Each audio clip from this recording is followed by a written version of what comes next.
Sometimes, a story ends before it even has a chance to begin. We see a headline, we hear a brief report, a person vanishes, and the conclusion seems obvious and tragic. Perhaps it was an accident, a boating mishap on a stormy lake, a hiking trip gone wrong in a vast, unforgiving wilderness. The scene is set, the evidence appears to tell a clear tale, and the world moves on. The family grieves, friends share memories, and the official record is closed. It becomes a sad story, but a finished one. The book is shut on a life cut short, leaving behind only the quiet echo of what was. But what if that ending was a lie?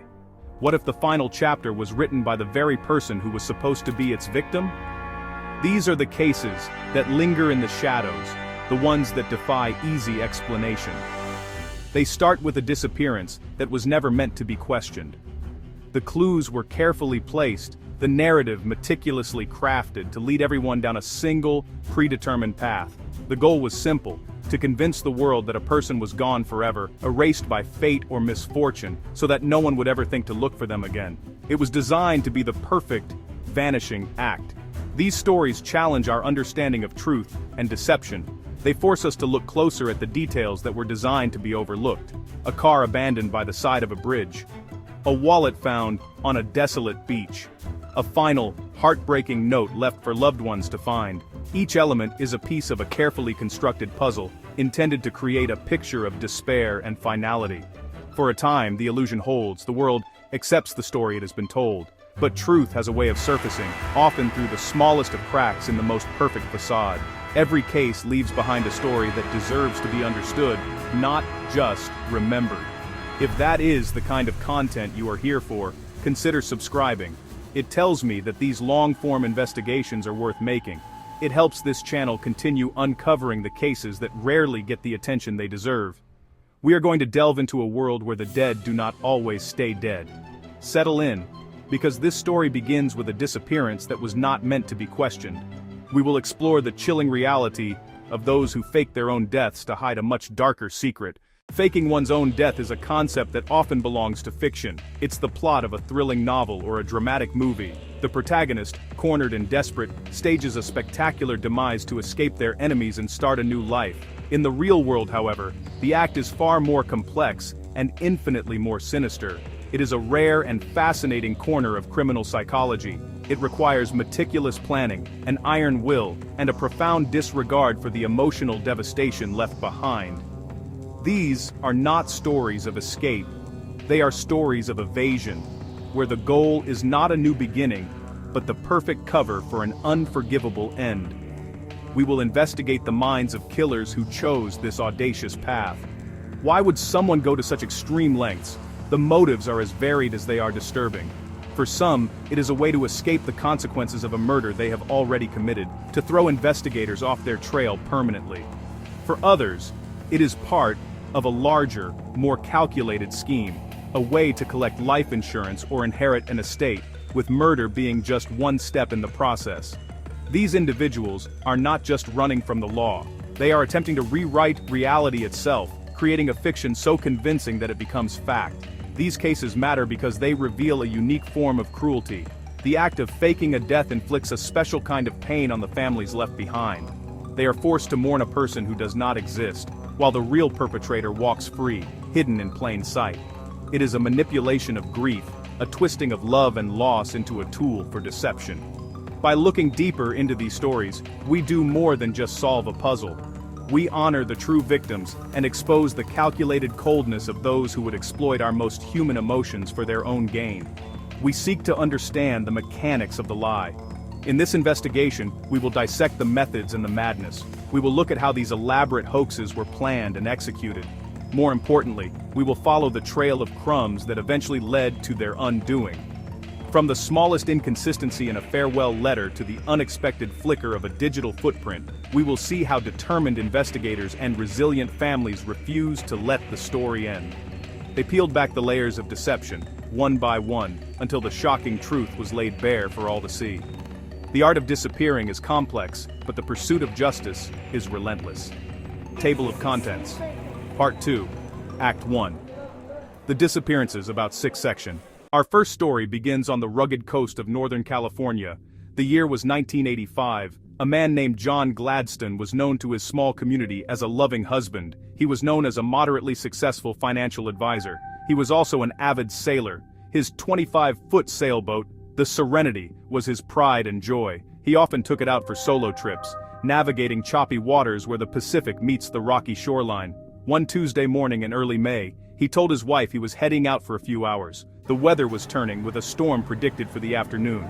But John was confident in his skills. He kissed his wife goodbye, promising to be back before dinner.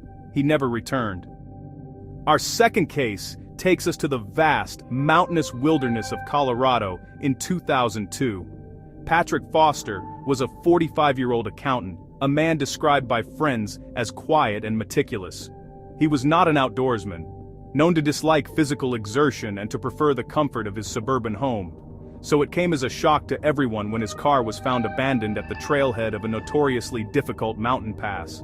Inside the vehicle, police found his wallet, keys, and a handwritten note on the passenger seat. The note was addressed to his family. It spoke of financial pressures, a deep sense of failure. It was a goodbye letter. Investigators immediately launched a search of the surrounding national park. The terrain was treacherous, steep cliffs, dense forests. Search and rescue teams scoured the area for days. Helicopters, tracking dogs. They found a few signs. A set of footprints matching Patrick's shoes led away from the car, up a steep rocky trail, before vanishing near a sheer drop-off. A torn piece of his jacket snagged on a thorny bush near the cliff's edge.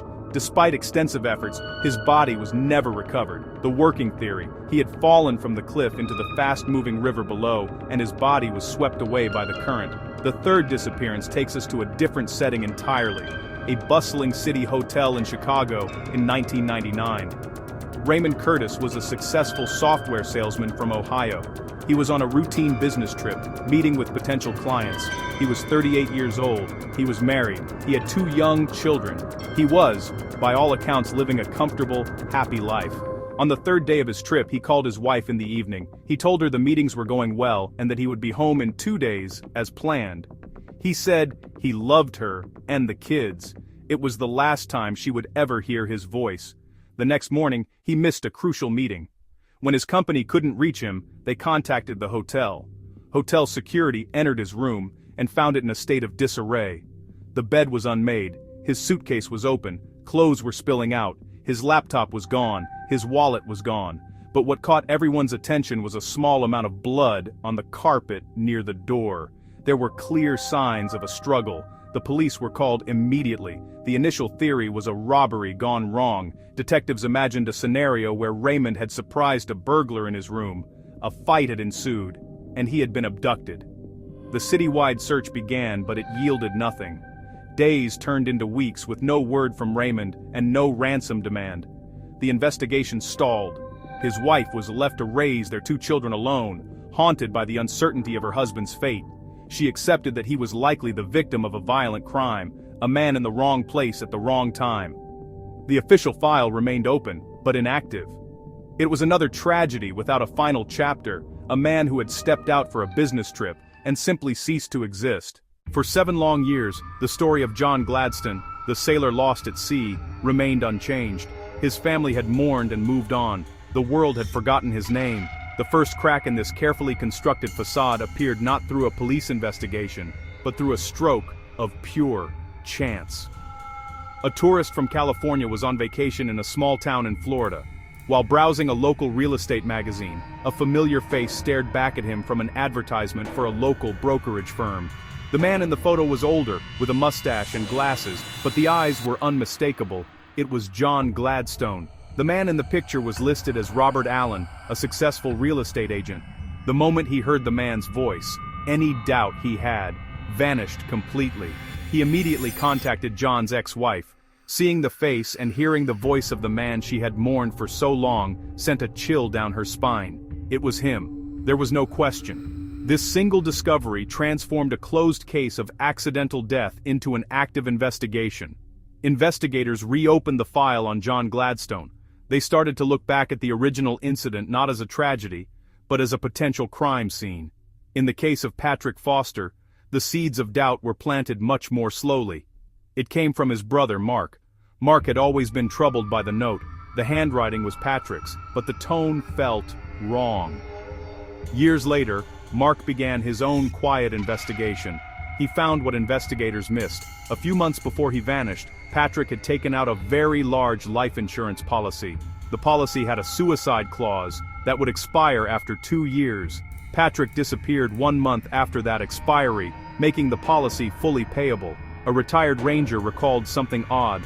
On the day Patrick's car was found, an old nondescript van had been parked at a scenic overlook a few miles down the road. He accessed Patrick's dormant email account. He recovered deleted messages in the trash folder exchanged with an unknown address. The emails were cryptic. De Saxon Umber Bronster. Bustan dan. In die Bonger Bo. Dan Naxlnan Stur dan. And Redonder Bo. Bosader Noer New Life. The last message, sent 2 days before Patrick vanished, read, "The stage is set, see you on the other side." For Raymond Curtis, the case remained ice-cold for over a decade. In 2011, a cold case detective decided to take a fresh look. He started not with the physical evidence, but with the digital ghost Raymond had left behind, his social security number. Then, he got a hit. The number had been used to apply for a credit card, in a different name, a man named Timothy Smith, in Las Vegas, Nevada, 3 years after Raymond's disappearance. He then cross-referenced that name with traffic violations. He found a speeding ticket issued to Timothy Smith. The ticket had a driver's license number on it. This was the key. With the driver's license number, the detective was able to pull up a photo from the Nevada DMV. The detective recognized him instantly from the old case file photos. It was Raymond Curtis. He was alive and well, working as a casino card dealer in Las Vegas. The story of a robbery gone wrong. It had all been a carefully staged performance. The mystery was not who had harmed Raymond Curtis, but why he had gone to such lengths to make the world believe he was gone. For John Gladstone, this meant wrecking his own boat. He ensured it was found in pieces. He took the Serenity to a secluded cove, systematically dismantled it, and scattered the debris where currents would carry it ashore. Similarly, Patrick Foster had to create a compelling scene at the Colorado trailhead. The abandoned car was the centerpiece. The footprints leading towards the cliff edge were carefully made to guide the search teams. The staging for Raymond Curtis was to suggest a violent abduction. The most crucial element, however, was the blood, likely drawn with a syringe and dripped onto the floor. It was just enough to suggest injury and foul play. Patrick Foster's note was the cornerstone of his deception. The note spoke of failure, debt, and the inability to go on. It was a confession of despair that was actually a work of fiction. Beyond a suicide note, other forged documents can be essential. A signature can be painstakingly practiced until it is indistinguishable from the real thing. But the power of the pen can also be a double-edged sword. While the handwriting was Patrick's, the emotional tone was inconsistent with typical suicide notes. It lacked the telltale signs of true psychological distress. The most significant challenge for anyone faking their own death is the absence of a body. John Gladstone's choice of the sea was brilliant in this regard. The ocean is vast and powerful. Similarly, Patrick Foster chose the remote wilderness, a fall from a high cliff into a fast-moving river. In that terrain, a body might never be found. In rarer, far more gruesome cases, the deceiver will provide a body, just not their own. The perpetrator finds a victim, then they murder that person. The body may be burned beyond recognition in a house fire. In the modern age, disappearing completely is harder than ever before. Our lives are woven into a vast digital tapestry. When a person fakes their death, they must also kill their digital self. This means abandoning social media accounts, email addresses, online banking. Raymond Curtis managed to stay hidden for years, but his downfall began when he re-entered the digital world. It created a record, a link between his new identity and his old social security number. Every official document creates a new digital trail. The Nevada DMV photo of Timothy Smith was the key that unlocked the Raymond Curtis case. Detectives in California began to deconstruct the perfect story. One officer recalled that some of the wooden planks seemed to have clean cuts, more like they were sawn than shattered. A financial crimes detective was following the money. The most damning clue was an offshore account. This was his escape route. In Las Vegas, the hunt for Raymond Curtis became a full-fledged digital manhunt. They saw his daily routine emerge from the data. Then one of the detectives said, "What about Raymond? Raymond Curtis?" The man froze. The color drained from his face. In that moment of recognition, 12 years of deception collapsed. John Gladstone was tired of his life. Patrick Foster's suicide was not about escaping debt, it was about escaping a long prison sentence. Raymond Curtis, in a fit of rage in his hotel room, he had killed her. John Gladstone's ex-wife chose not to see him. Holy sure very dumb are they name some shuriken dane unknown. Sure doesn't bring sham what Samba for us. Bow Wayne Bow.